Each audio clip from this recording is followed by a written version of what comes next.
सहनाववतु सहनौ भुनक्तु सह वीर्यं करवावहै तेजस्विनावधीतमस्तु मा विद्विषावहै। ॐ शान्ति शान्ति शान्तिः। अखण्डमण्डलाकारं व्याप्तं येन चराचरं तत्पदं दर्शितं येन तस्मै श्रीगुरवे नमः। अज्ञानतिमिरान्धस्य ज्ञानाञ्जनशलाकया चक्षुरुन्मीलितं येन तस्मै श्रीगुरवे नमः। गुरुर्ब्रह्मा गुरुर्विष्णु गुरुर्देवो महेश्वरः गुरुरेव परं ब्रह्म तस्मै श्रीगुरवे नमः। स्थावरं जङ्गमं व्याप्तं यत्किञ्चित् सचराचरं तत्पदं दर्शितं येन तस्मै श्रीगुरवे नमः। चिन्मयं व्यापि यत्सर्वं त्रैलोक्यं सचराचरं तत्पदं दर्शितं येन तस्मै श्रीगुरवे नमः। त्वमेव माता च पिता त्वमेव बन्धुश्च सखा त्वमेव विद्या द्रविणं त्वमेव सर्वं मम देवदेव त्वमेव सर्वं मम देवदेव।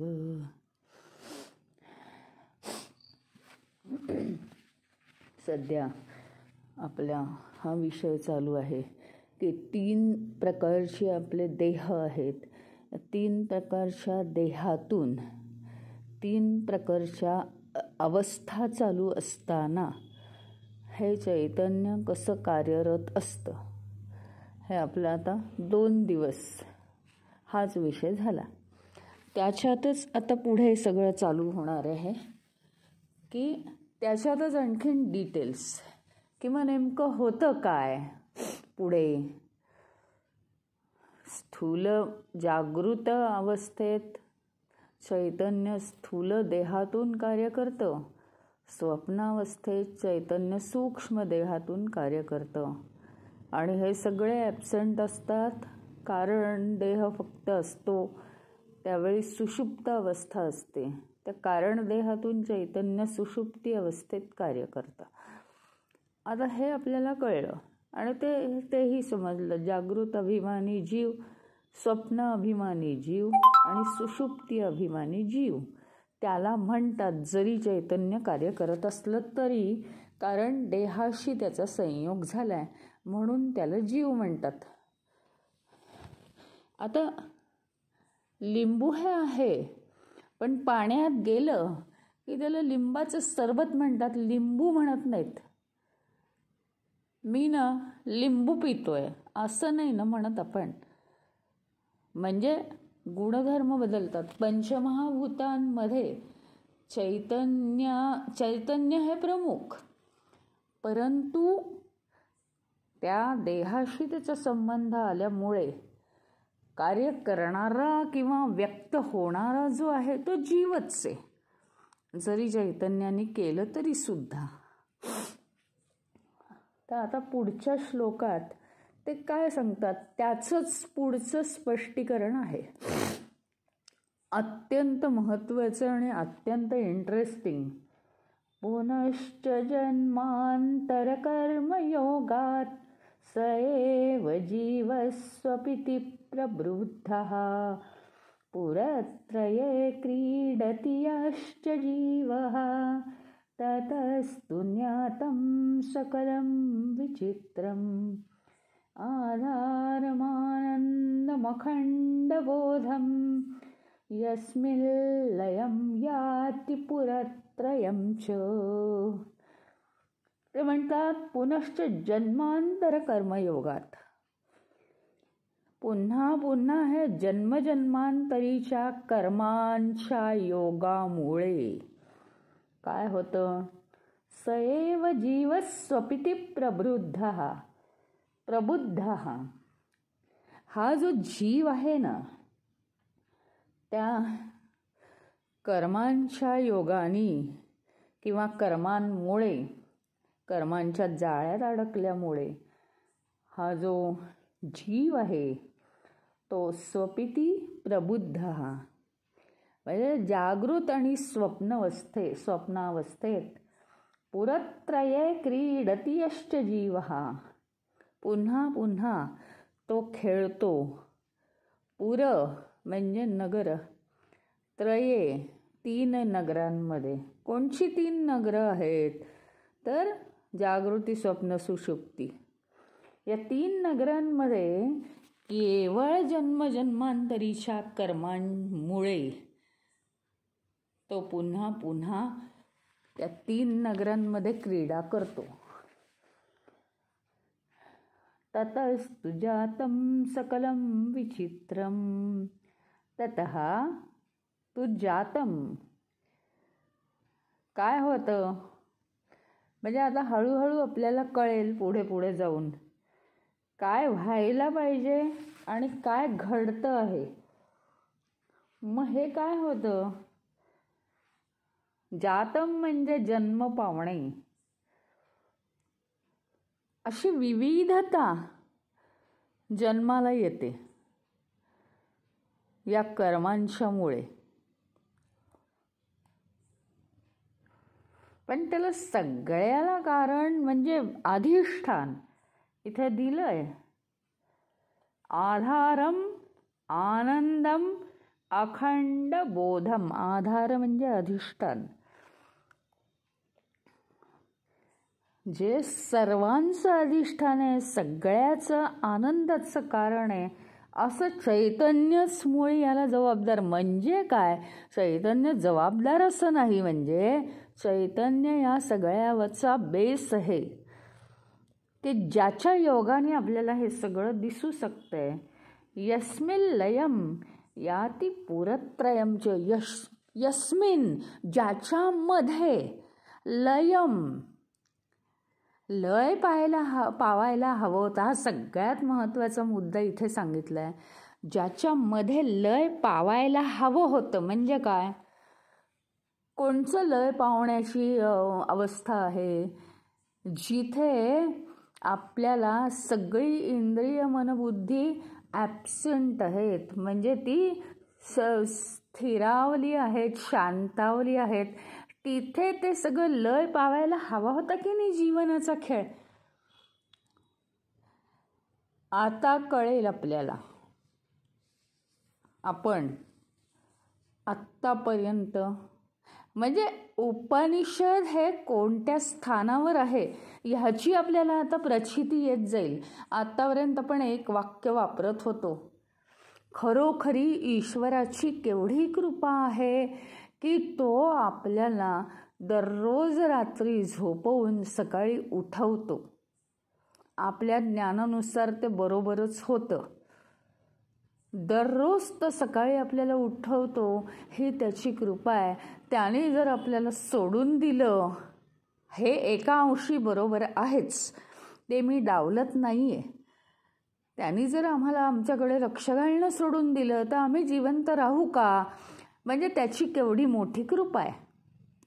आता इथे एक गोष्ट ती क्लिअर होती आपल्याला.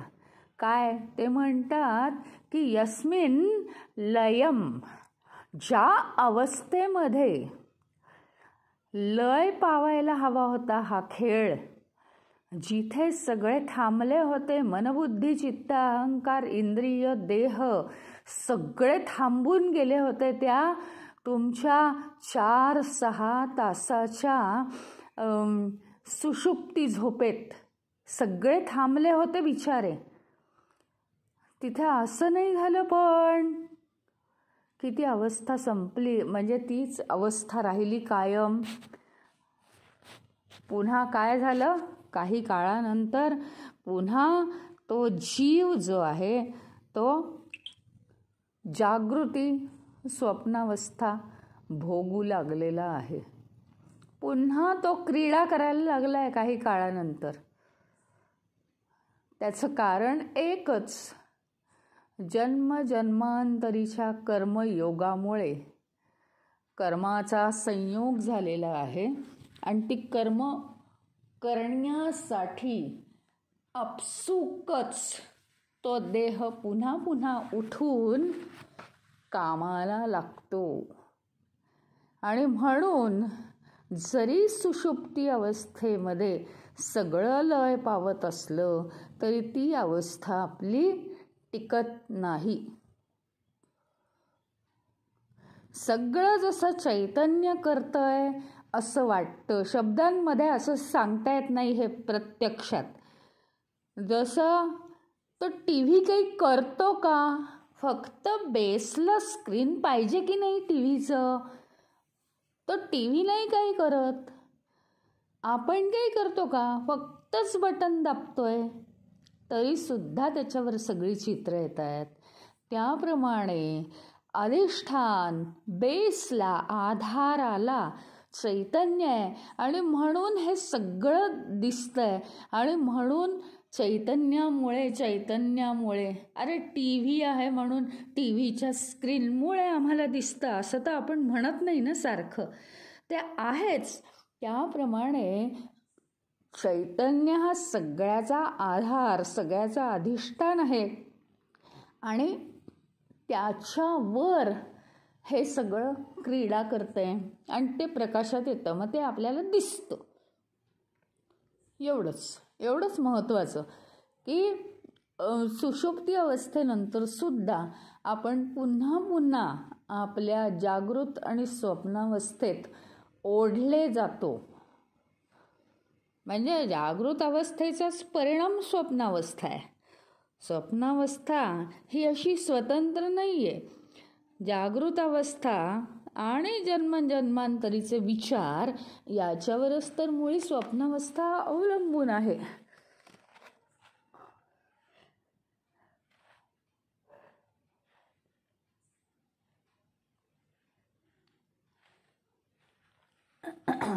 आणि एकदा का जागृत अवस्थेत आलं की कधी स्वप्नावस्था आणि कधी त्याच्यानंतर सुषुप्ती अवस्था, असं या 3 अवस्थांमध्ये म्हणजे या 3 नगरांमध्ये पुन्हा पुन्हा हा जीव क्रीडा करतो. याच्या बाहेर तो क्रीडा करत नाही.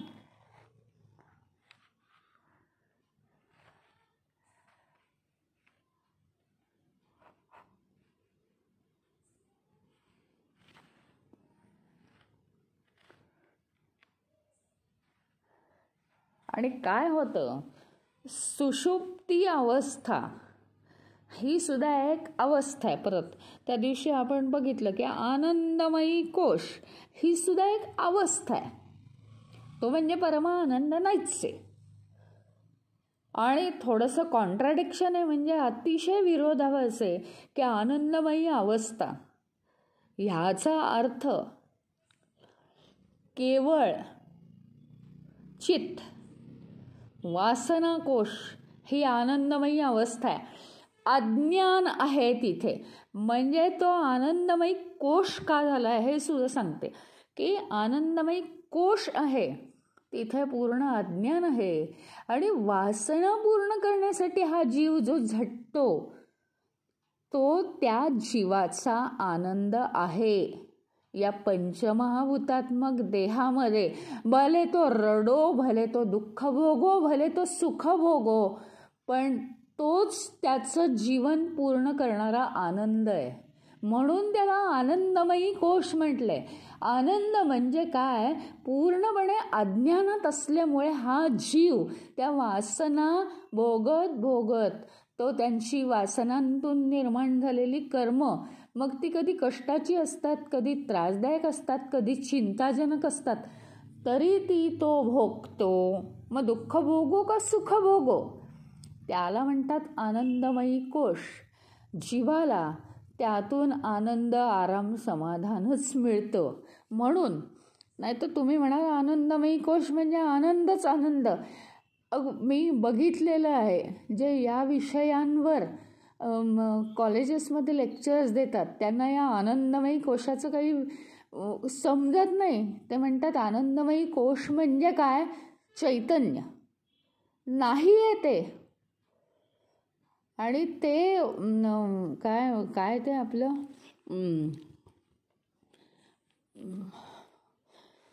शंकराचार्यांचं ते पुस्तक विवेकचूडामणी इतक्या हायर लेवलचं पुस्तक सांगत असताना ते असं म्हणतात. मी त्या दिवशी 2दा विचारलं त्या मॅडमला आनंदमयी कोश म्हणजे काय, मला कळलं नाही. त्यांनी तेच सांगितलं चैतन्य. चैतन्य नाही आहे मग तो कोश होईल का. थोडेसे कन्सेप्ट आत्ता आपण क्लिअर करून घेतले ना स्वतःसाठी तर आपल्याला नंतर त्रास होणार नाही. की आनंदमयी कोश येतो, कोश. कोश याचा अर्थ त्या कोश म्हणजे आवरण आपल्याला पडलेलं आहे त्याचं.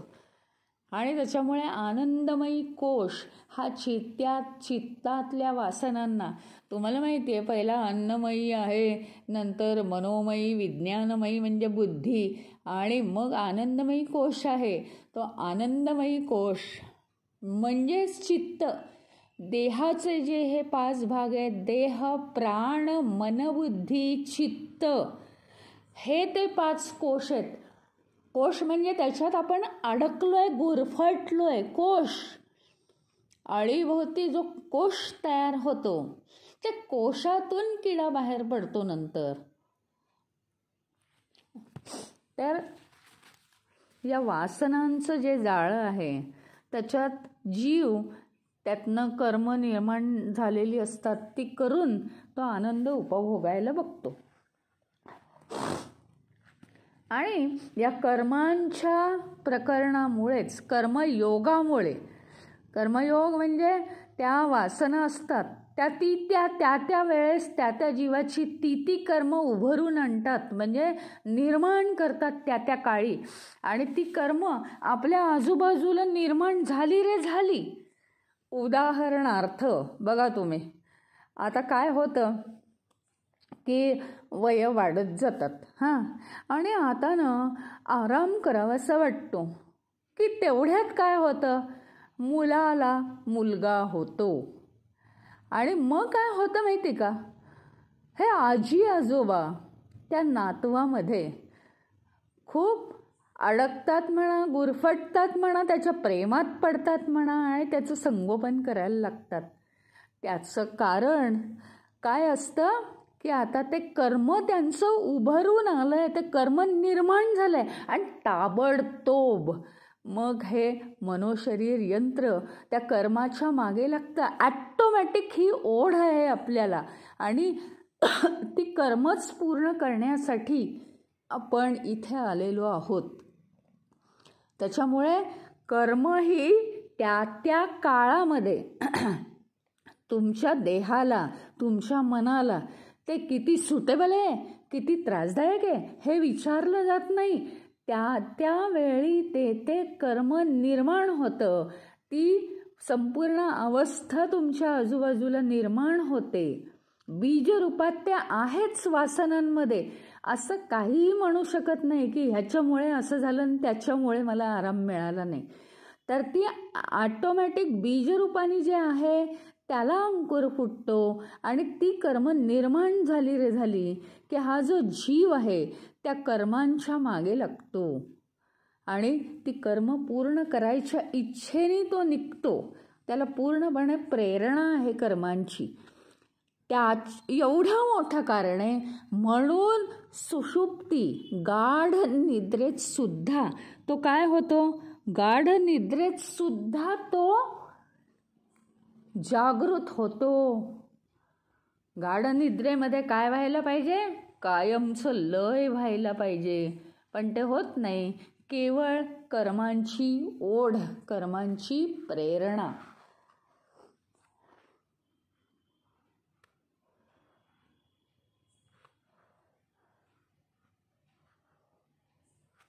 आणि बघा तुम्ही जर रात्री झोपताना अरे उद्या सकाळी हे असं होणार आहे, तसं करायचं आहे, लवकर उठायचं आहे, मग काय होतं माहिती का, झोप जास्त येत नाही आपल्याला.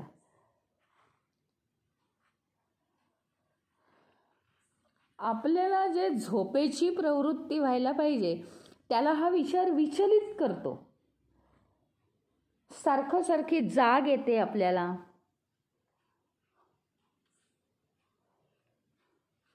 म्हणजे काय होतं, हे साधं उदाहरण दिलं की आपण सुषुप्ती अवस्थेतून पुन्हा कसे काय जागृत होतो याच्यासाठी एक साधं उदाहरण दिलंय.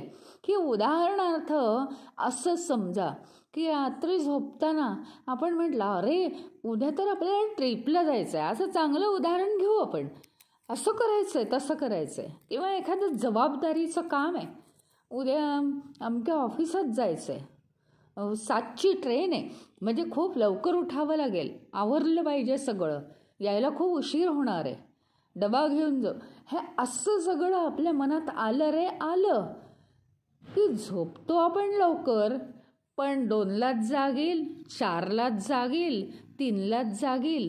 म्हणजे काय आहे की आपल्या मनाच्या ज्या प्रवृत्ती आहेत त्या प्रवृत्ती आपल्याला सारखं जागं करतात आणि आपल्या मनाला त्या विचलित करतात, आहे त्या गोष्टीपासनं सारखं विचलित म्हणजे दूर करतात, त्या झोपेपासनं त्या दूर करतात.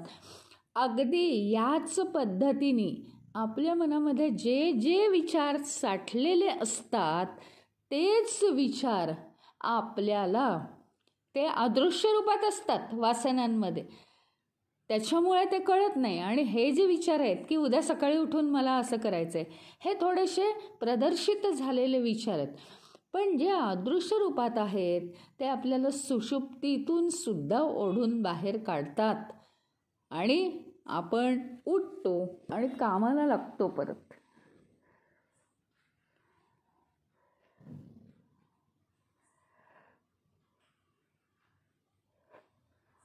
आणि मग पुन्हा इतकी छान अवस्था ही जी आहे सुषुप्ती अवस्था, पुन्हा हे विचार आपल्याला आहे ना ढकलतात जागृत अवस्थेत आणि पुन्हा आपण सारखं काम सुरू करतो. आणि मग आपण पुन्हा म्हणजे ज्यावेळी आपण सुषुप्ती अवस्थेत चैतन्याचा अनुभव चैतन्यच घेत असतं, आपण नसतोच तिथे, म्हणजे केवळ चैतन्यच असतं, तर पुन्हा जीव जागृत अवस्थेत जगाचा अनुभव घ्यायला लागतो.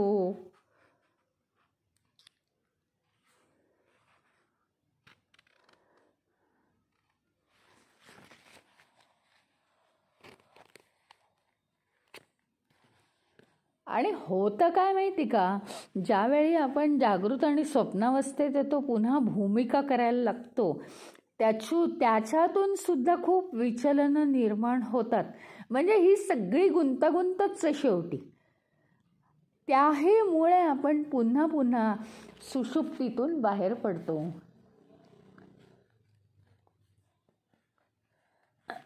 खरं म्हणायचं झालं, हे बघा, हे जर सगळे वेगवेगळे असते तर सगळ्यांनी ॲट अ टाइम काम केलं असतं की नाही. कारखान्यामध्ये काय असतं, एक प्रोसेस असते. आता त्या प्रोसेसमध्ये प्रत्येक एकानंतर दुसरी प्रोसेस, दुसऱ्यानंतर तिसरी प्रोसेस, याच्या ठिकाणी सर्व ठिकाणी माणसं नेमलेली आहेत. सगळी माणसं ॲट अ टाइम काम करतायत, करू शकतायत ती. आता इथे काय होतं माहिती का, तुम्ही मला एक सांगा की तुम्ही असं अनुभवलंय का, जागे पण आहात, झोपलेले पण आहात, स्वप्नही पडतंय?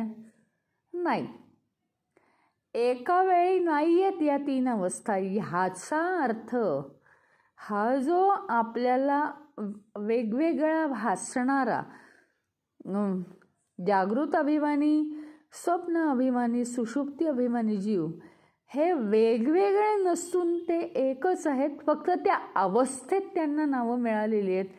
एकच समजा कोण आहे ती काही पण घ्या, कल्पना शाळेत गेली, कल्पना मॅडम, कल्पना मॅडम, कल्पना मॅडम असं करायचं का? आणि तीच ती घरी आली, ए कल्पना, ए कल्पना, असं. म्हणजे काय झालं, एकच आहे ती, एकच आहे ती, पण तिला वेगवेगळी त्या त्या अवस्थेत नावं निर्माण झाली आहेत. त्याचप्रमाणे वेगवेगळ्या अवस्थेत असताना त्याची वेगवेगळी भूमिका असल्यामुळे त्या जीवाला वेगवेगळी नावं मिळतात. पण एका वेळी तो एकच अवस्थेत काम करतो ह्याचाच अर्थ तो एकच आहे, पण तो 3 अवस्थात फिरतो आणि 3 त्याला नावं आहेत.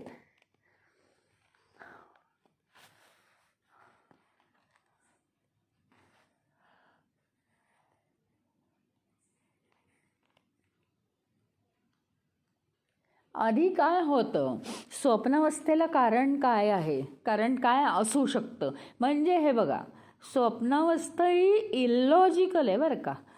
म्हणजे काहीतरी वेगळ्या पद्धतीने तिथं चित्र उमटतात, लॉजिक काही नाही आहे. असं झालं म्हणून तसं झालं असं नाही सांगता येत त्याच्यात. परंतु सहसा होतं काय माहिती आहे का, आपण म्हणतो बघा तुम्ही झोपताना हे स्तोत्र म्हणून झोपा, म्हणजे तुम्हाला किती शांती लागेल बघा. म्हणजे काय, झोपताना मेमरीत काही गोष्टी गेल्या आणि तिथे ती मेमरी बंद झाली, मन बंद झालं, शरीर आरामदायी झालं की ॲटोमॅटिक त्याच्यामध्ये ते स्थिरावायला जागा असते, दुसरे विचारच येत नाहीत, मग ते मेमरीत पक्क राहतं.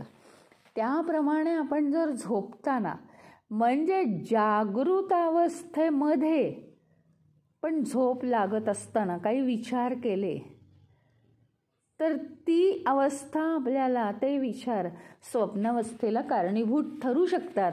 म्हणून जाणून बुजून झोपत असताना ईश्वराचं स्मरण करत करत झोपावं. अंथरुणावर पडल्यावर कितीही म्हणजे आपण झोपेत असलो ना तरी पूर्णपणे आपण ईश्वराचं स्मरण करत करत झोपावं.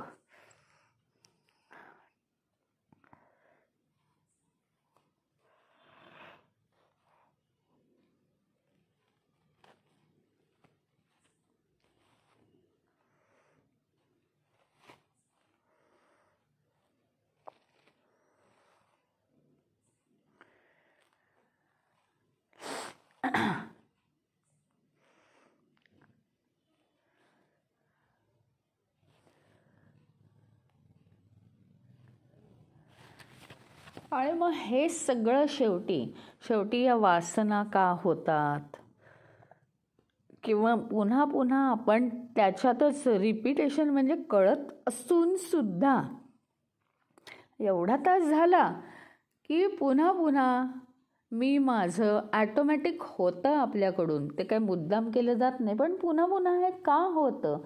तर याला 2 कारणं आहेत. सत्यतत्वाचं आम्हाला अज्ञान आहे. अज्ञान आहे म्हणजे काय, अहो ते सत्यतत्व कसं आहे, कशाशी खातात काही माहितीच नाही आहे आम्हाला. कधीच आम्ही ते अनुभवू शकत नाही, कारण त्याचं जर वर्णनच करता येत नाही. एखाद्या ठिकाणी जायचं आहे, आजूबाजूच्या खुणा सांगितल्या, बास आम्ही जातो ना. अहो एक नुसतं जंगल आहे, त्या जंगलात काहीच खुणा नाही आहेत, सगळी झाडं एकसारखी, कसं सांगणार. जात राहा पुढे आणि तुला सापडेल असं.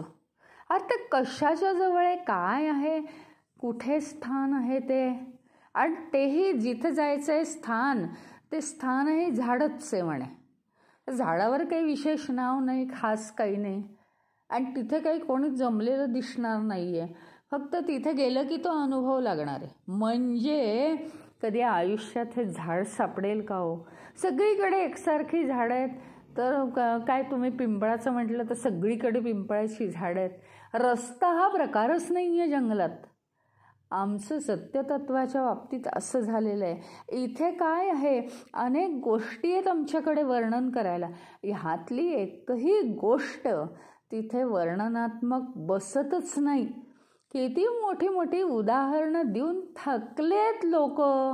ऋषीमुनी सूर्याचं उदाहरण द्या, पाण्याचं द्या, का चंद्राचं द्या. कायमचे जे आहेत, आपल्याला असं वाटतंय की सूर्यचंद्र कायमचे आहेत, तर त्यांची उदाहरणं देऊन सुद्धा ते थकले. नाही, ते कमीच पडतायत उदाहरणं ही. ह्याच्याही पलीकडे आहे ते. असं जे आत्मतत्व आहे, ते आत्मतत्व जाणून घ्यायला आम्ही कमीच पडणार आहोत. त्यात काही विशेष नाही, कारण त्याची काही खुणा नाही आहेत आमच्याकडे. म्हणून एकतर त्या आत्मतत्वाचं अज्ञान असलं तर असलं, ठीक आहे बाबा, मला माहिती नाही आहे रे, ती मिठाई कशी आहे हे मला माहिती नाही, मी कधी खाल्ली नाही ना आयुष्यात, असू दे ना. पण वरती मूर्खपणाने मिठाई दुधासारखी आहे का, मिठाई साखरेसारखी आहे का, असं विचारणं म्हणजे विपरीत ज्ञान. अज्ञान असणं म्हणजे एखादी गोष्ट माहिती नाही, हो बाबा माहिती नाही मला, मग त्या कोऱ्या पाटीवर संस्कार करता येतो. पण जर ह्याच्यासारखं आहे का, त्याच्यासारखं आहे का, दुसऱ्या काही गोष्टी पाहिल्यात, तर मनामध्ये गोंधळ असतो. याला म्हणतात विपरीत ज्ञान.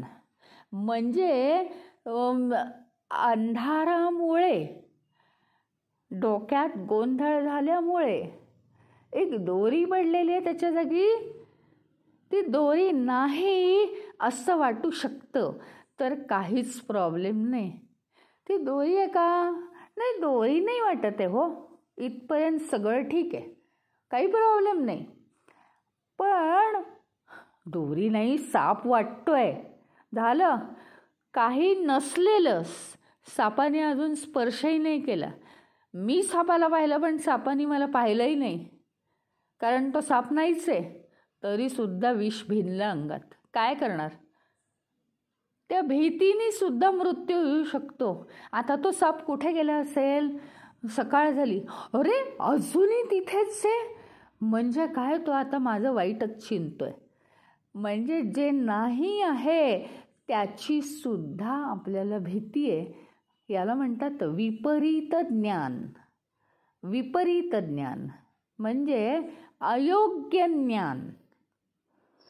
जे ज्ञान योग्य नाही आहे ते ज्ञान आपल्याला निर्माण झाल्यामुळे त्याची चिंता निर्माण होतीये की आता काय करायचं. वाळवंटामध्ये ते वाळू नाही आहे हे भासणं ठीक आहे हो, पण तिथे पाणी आहे असं भासणं हे विपरीत ज्ञान आहे. कारण त्या पाण्याच्या ओढीने आपण तिथे पळत जातो आणि तिथे पाणीच मिळत नाही. या गोष्टी आपलं नुकसान करणाऱ्या आहेत.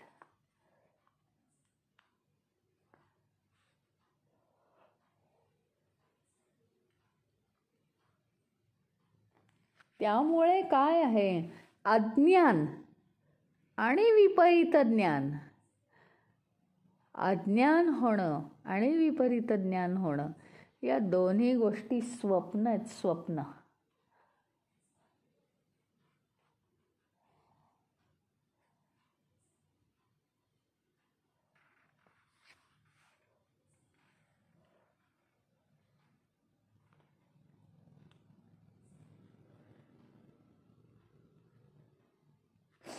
आणि त्याच्यामुळे होतं काय माहिती का, हे आपण का जाणून घेतोय विपरीत ज्ञान.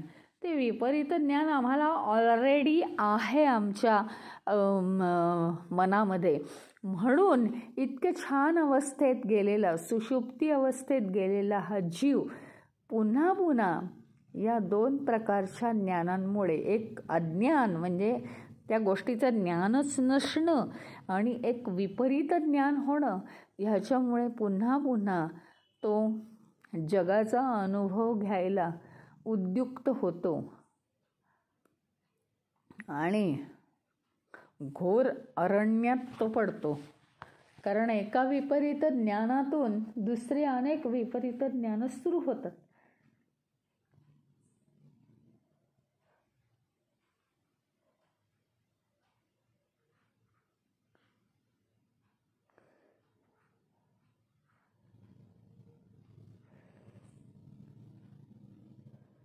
आता काय झालं, काय होतं, काय अवस्था आपल्याला येते हे आपण इथपर्यंत शिकलो. पण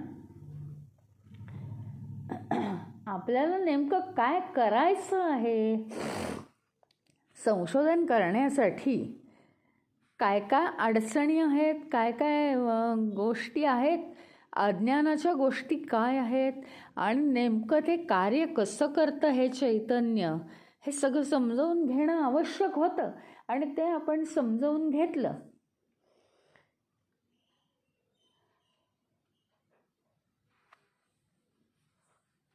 आता त्याच्या पुढे त्याच्यात कार्य कसं करायचंय हे आता बघायचंय आपल्याला.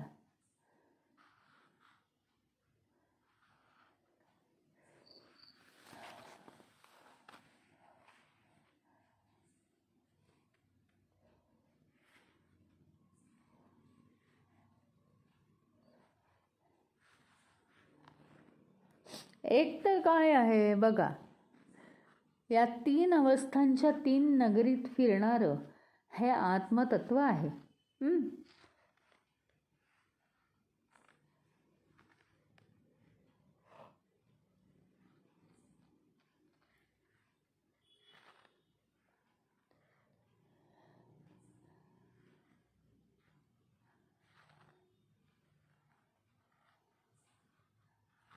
आता समजा म्हणजे कसं बरं हे सांगता येईल, हे बघा, एक गावी आपण राहतो बरं का, एका गावी आपण राहतो समजा, आणि काय आहे की काहीतरी आता आलंच आहे बघा, इयर एंड आलं आहे, हो की नाही. तर आपण आता न्यू इयर सेलिब्रेट करायला जातो साधारण डिसेंबर एंडला. तर आपण गेलो आहे कुठेतरी 4 दिवस राहायला गेलो आहे लांब गावाला, बेंगलोरला जा, चेन्नईला जा, कोण कोण कुठे कुठे जातं, गोव्याला जा. आता तिथे गेलो आहे आपण, आणि तिथून परत घरी आलो आहे.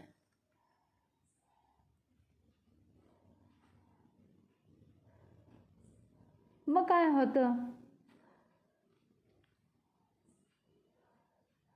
तिथे तुम्हाला आपल्याला काय काय होतं, वेगवेगळे अनुभव येतात वेगवेगळ्या गावामध्ये किंवा प्रवासामध्ये, इकडून तिकडे जाताना. कोणाशी आपली खूपच दोस्ती होते, कोणी आपल्यावर फारच प्रेम करतं, कोणी आपल्याला अडीअडचणीत मदत करतं, आपण त्यांना करतो, असे स्नेहाचे संबंध. तर कुठे कुठल्या गावात गेल्यावर एखाद्याला लीडरशिपचे गुणधर्म असतात, मग तो काय करतो की सगळ्या आपल्या ग्रुपच्या लोकांना काही काही शिकवतो, गाणी शिकवतो, विनोद करतो, त्यांचं मनोरंजन करतो, किंवा एखाद्या गावात जाऊन एखादा समाजसेवा करतो, तिथल्या गावातल्या लोकांना तो आनंद देतो. असं सगळं वेगवेगळ्या ठिकाणी समजा आपण वेगवेगळं करतो.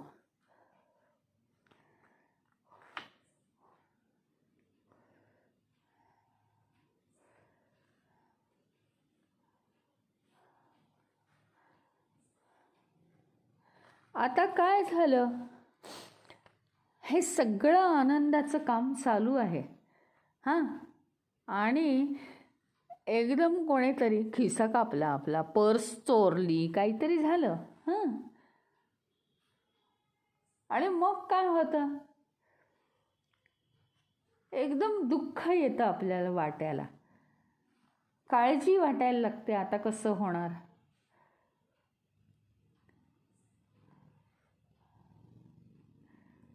आणि मग आपण हळूहळू घराची वाट धरतो, कोणी आपल्याला मदत करतं पैशाची, मग त्या काळजीतून आपण थोडे उभे राहतो, घराची वाट धरतो.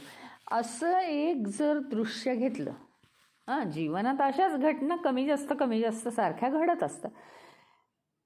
तर जे तुम्ही गावाला गेल्यावर सन्मानित झालेले असता लोकांकडून, प्रेमाने आदराने मागवले गेलेले असता, एक क्षण काहीतरी असा येतो की एकदम तुम्हाला कोलॅप्स व्हायची वेळ येते, सगळा अभिमान नष्ट.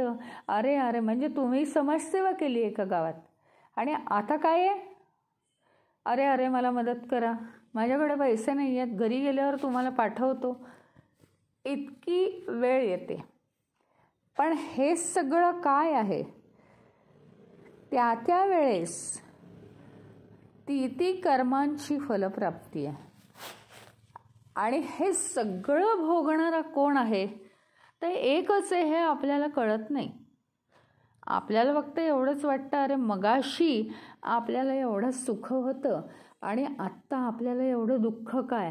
ह्याचा अर्थच एवढा आहे, मगाशी जो सुख उपभोगत होता तोच आत्ता दुःख उपभोगतोय.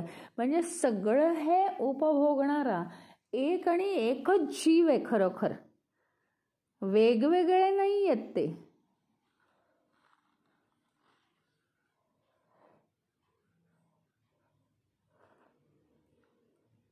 त्याच्याप्रमाणे जर आपण असं विचार केला की स्थूल सूक्ष्म आणि कारण देहातून हे जे 3 अभिमानी जीव आहेत, हे फक्त भूमिका करतात, पण ते सगळे एकच आहेत.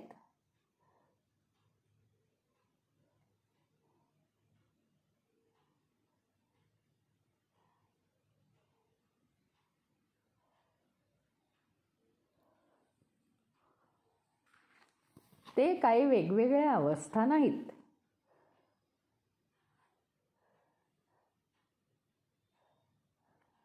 फक्त एवढंच आहे की सुषुप्ती अवस्थेत जागृत विरहित आणि स्वप्न विरहित असा तो जीव कार्यरत असतो.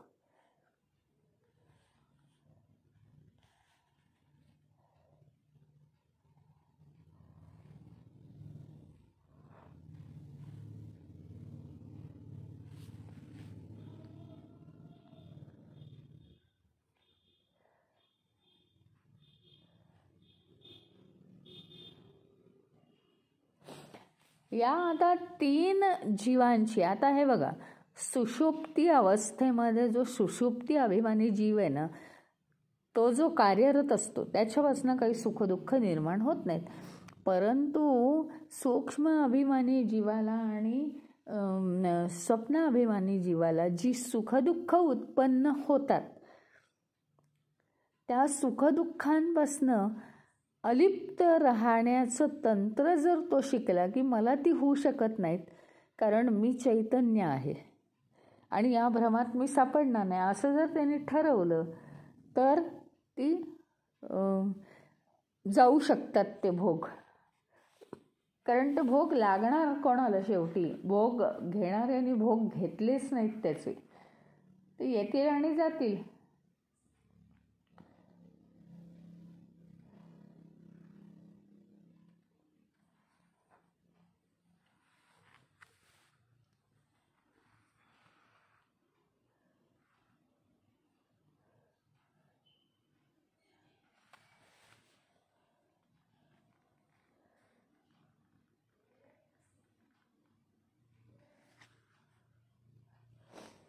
काय आहे माहिती का,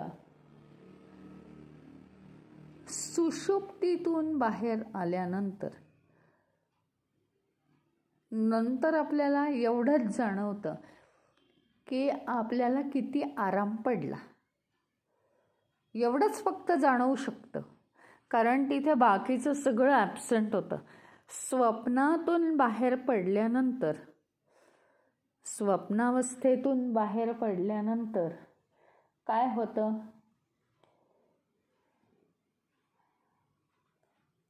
ज्याप्रमाणे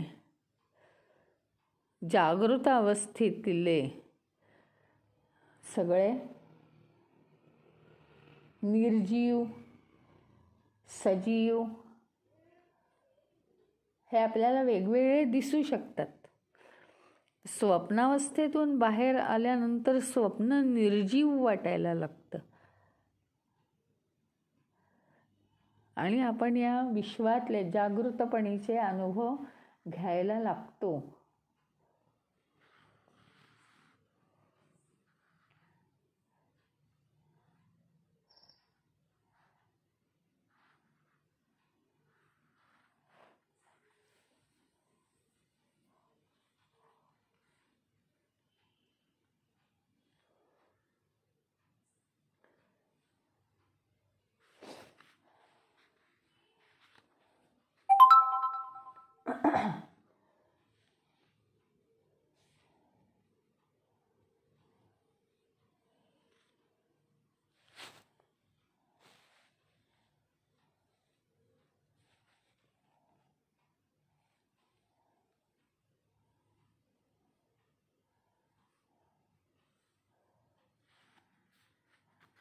आणि इथे जे म्हटलंय विचित्रम, विचित्र म्हणजे वेगवेगळं, विचित्र नव्हे, विभिन्न अवस्थेतनं त्याला जावं लागतं.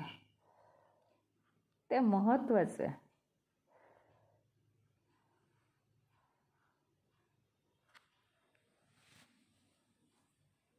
ज्यावेळी तो शिकेल, म्हणजे या पद्धतीचं ज्ञान घेऊन सुषुप्ती अवस्थेत काय काय घडतं हे बघा, स्वप्नावस्थेत काय काय घडतं हे कधी कधी मला ना स्वप्न पडलं पण मला आठवतच नाही. कोणी म्हणतं मला स्वप्न पडलं हे एवढं आठवतंय पण पुढे काय झालं हे आठवत नाही. स्वप्न पूर्ण होतं पण ते आठवत नाही. मग कोणी म्हणतं मला अर्धवट स्वप्न कसं काय पडलं, पुढे तर स्वप्नाचं काय झालं कळलंच नाही, इथेच स्वप्न संपलं माझं, कारण काय जाग आली. आता हे जे आहे हे काय होतं आपल्याला जागृत अवस्थेत आठवतं. सुषुप्ती अवस्थेतनं जागृत अवस्थेत आल्यावर आपल्याकडे काही नसतंच मुळी. त्याचं कारण आपलं देह मन हे सगळं झोपलेलं असल्यामुळे ते काहीही त्याच्याबद्दल हे करू शकत नाही. फक्त शरीराला आणि रिकाम्या मनाला त्रास राहत नाही म्हणून ते म्हणतं काय छान झोप लागली. बाकी काहीच नाही, बाकी काहीच आठवत नाही आपल्याला. पण हे जे आठवणं आहे ना हेच थोडंसं डेंजरस आहे. जागृत अवस्थेत स्वप्नावस्थातलं काहीतरी आठवतं आणि नाही आठवलं की आपण अगदी कळवळून जातो, मला ते आठवत नाही, स्वप्न किती छान होतं. हे काय आहे, कसली अवस्था आहे माहिती आहे का? जागृत अवस्थेत काहीतरी होतं. आता एक खास उदाहरण द्यायचं झालं तर जीवनात असं काहीतरी घडतं, मग ते नातं कोणतंही असू दे, वेगवेगळी नाती असतात, पण तिथे व्यवहार काहीतरी चुकीचा झाला, आता मी 7 जन्म विसरणार नाही हे असं आपण म्हणतो. 7 जन्म आणि खूप मनाला लागलेली गोष्ट असते. आता काय होतं माहिती आहे का तुम्हाला? आता आपण काय बोललो, जागृत अवस्थेतलं आठवण्यासारखं काहीच नसतं. स्वप्नावस्थेतलं कधी जास्त आठवतं, कधी अर्धवट आठवतं, कधी काय होतं कधी काय होतं, पण स्वप्नावस्थेतलं मात्र जागृत अवस्थेत आठवतं. आता काय होतं माहिती का, जागृत अवस्था या जन्माची आणि जन्मजन्मांतरीची जागृत अवस्था, ह्यात आपण जे ठरवलेलं आहे की मी आता तुला 7 जन्म सोडणार नाही, अशा प्रकारचे अनेक विषय माझ्या मनाला मात्र हे लागून राहिलं, मला काही झालं तरी काही शिक्षण घेताच नाही आलं, असं कसं झालं वगैरे काय काही एक एक असं मनात रुतलेलं असतं. त्याला लोक काय म्हणतात, हो मी माझ्या मताशी प्रामाणिक आहे आणि माझ्या इतका त्रास कोणी भोगला नाही म्हणून जावे त्याच्या वंशात तेव्हा कळे, मग ते मला तसं होणारच. पण हे कशाला कारणीभूत ठरतं माहिती आहे का? पुढच्या जन्मांमध्ये ते तुमच्याच चित्तामध्ये अदृश्य रूपात असतं आणि ते तुम्हालाच पूर्ण करायला परत जन्माला यावं लागतं.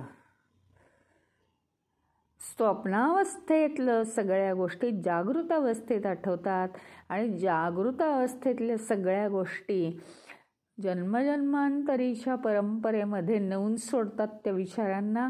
आणि ते सगळे विचार एक चित्त या नावाने तुमच्याबरोबर ते चित्त नावाचं पार्सल पाठवून दिलेलं असतं. फेविकॉलनी चिकटवून टाकतात तुम्हाला आणि कुठेही गेलं तरी ते येतं. म्हणून कोणत्याही गोष्टीचे रुतलेले विचार कधीही करायचे नसतात. याला अध्यात्म म्हणतात. असं झालं का? ठीक आहे, चालेल. अच्छा, ही चूक झाली आहे का माझी? बरं, पुढच्या वेळी सुधरू. ठीक आहे. खूप छान झालं आहे का? अरे वा, चांगलं यश आलं आपल्याला. ठीक आहे, ठीक आहे. वर गाडी आली पाहिजे. म्हणजे ज्याच्यामध्ये आपण सखोलतेने कधीच बुडणार नाही. ते पूर्वी शाई बुडवून पेननी लिहायचं असायचं. टाक म्हणतात त्याला. आता ते किती बुडवायचे?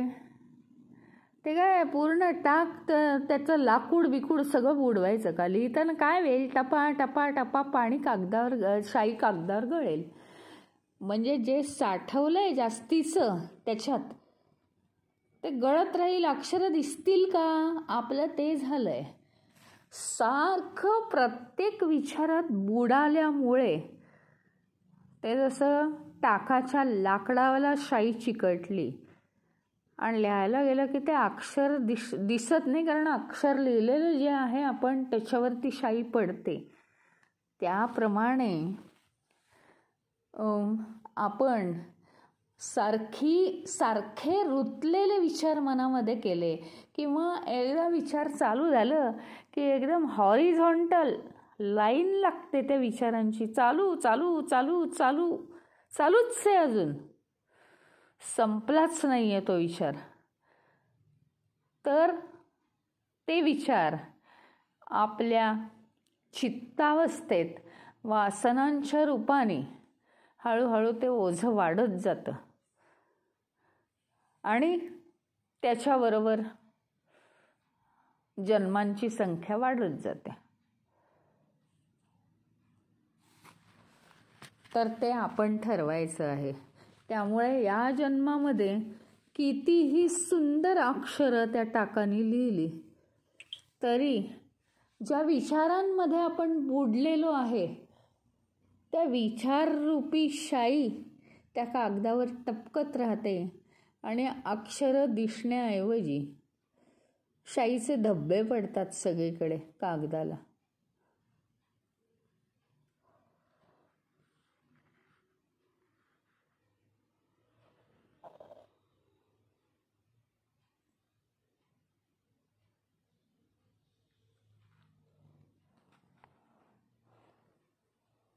आणि मग कोणत्याच भावनांनी राग येत नाही. म्हणजे उपाय सुचतो त्याच्यावर काय करायचं. कोणत्याच भावनांनी चीड येत नाही. कोणत्याच भावनांनी चिंता वाटत नाही. अशा रीतीने आपण स्थिर होतो त्याच्यामध्ये.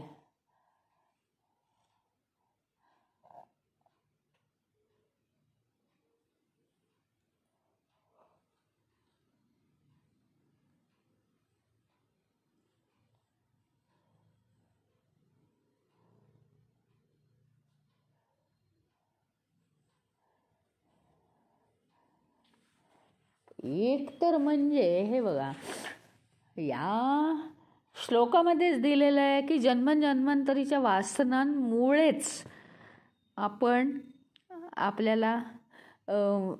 पुन्हा सुषुप्ती अवस्थेत ना जागृत आणि स्वप्नावस्थेत येतो आणि आपण संसार पुन्हा पुन्हा थाटतो, पुन्हा पुन्हा करायला लागतो. एवढ्या 5-6 तासाची 8 तासाची ती अवस्था असताना सुद्धा, तिथे बाकीचं सगळं लय पावलेलं असताना सुद्धा या कर्मांची एवढी ताकद आहे की पुन्हा त्या सगळ्या लयातनं पुन्हा संसार उभा राहू शकतो. हे एक कारण आहे. आणि दुसरं कारण आहे काय की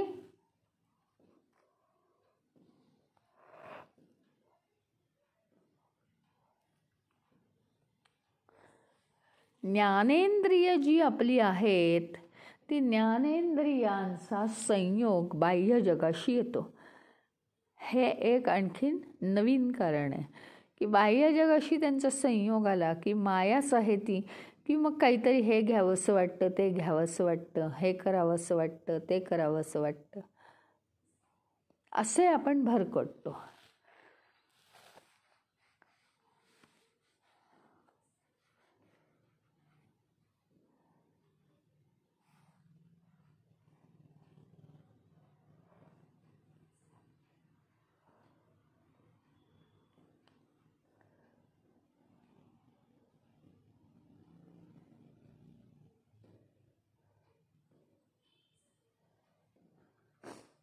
आणि मग अशी अवस्था जर आपल्याला नको असेल तर जगाशी संयोग पावणं थोडंसं कमी करायचं. घटना झाली, ॲक्सेप्ट करून मोकळं व्हायचं आणि भूतकाळ विसरायचा. आणि स्वतःच्या बाबतीत मी नाहीच आहे, काय आहे, फक्त चैतन्य आहे आणि हे माझं नाही आहे, तर सगळं चैतन्याचंच आहे अशी भावना दृढ करायची. म्हणजे आपण हा सत्यतत्वाचा हळूहळू अनुभव घेऊ शकू. सुषुप्ती अवस्थेमध्ये सुद्धा सुषुप्ती अभिमानी जीव कार्यरत न होता हळूहळू आपण म्हणजे चैतन्याला पूर्ण वाव दिला जाईल ते कार्य करण्याचा, त्याला ओळखण्याचा. अशा रीतीने आपण त्या मार्गावर चालायला लागू. तर आता ह्याच्या पुढचा जो श्लोक आहे तो आपण उद्या बघूया.